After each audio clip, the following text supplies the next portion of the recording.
રાજ્યના ખેડૂતો માટે ફરી માઠા સમાચાર। ડિસેમ્બરના પ્રથમ સપ્તાહમાં કમોસમી વરસાદની આગાહી। હવામાન નિષ્ણાંત અંબાલાલ પટેલે કમોસમી વરસાદની આગાહી કરી। ડિસેમ્બરના પ્રથમ સપ્તાહમાં દક્ષિણ ગુજરાતમાં વરસી શકે છે વરસાદ। 3 થી 5 ડિસેમ્બરના અરબી સમુદ્રમાં સક્રિય થશે લો પ્રેશર સિસ્ટમ।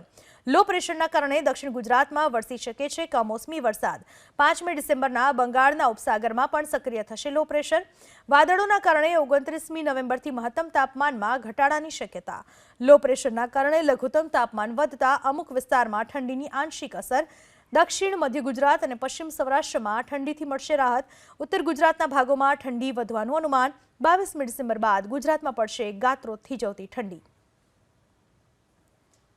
જ્યાં સુધી મજબૂત પશ્ચિમી વિક્ષેપ નહીં આવે ત્યાં સુધી ઠંડી પડવાની શક્યતા ઓછી છે।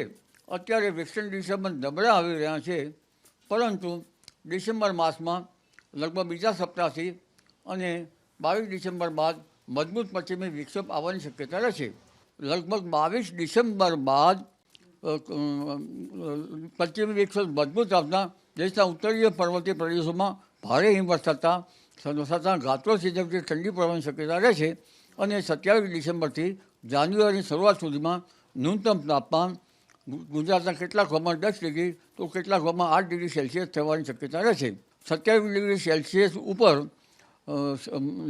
સમુદ્રનું તાપમાન રહેતું હોય તો વાવાઝોડા તો થતા જ હોય છે, પણ આ લગભગ 28 ડિગ્રી સેલ્સિયસની આસપાસ રહેવાની શક્યતા રહેતા કદાચ ફેંગલ વાવાઝોડું બની શકે। પણ આ વાવાઝોડું જે છે તેની અસર લગભગ શ્રીલંકામાં વધારે રહેશે અને તામિલનાડુ તેમજ ચેન્નઈ અને પોંડિચેરીના ભાગોમાં આ વાવાઝોડાની અસર રહેવાની શક્યતા રહેશે।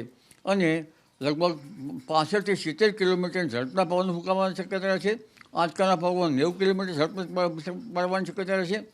આમ છતાં ભયાનક વાવાઝોડું નહીં થાય, પરંતુ ભારે વરસાદ થશે, જે વરસાદ દક્ષિણ ભારતમાં અત્યારે જરૂરી હોય છે।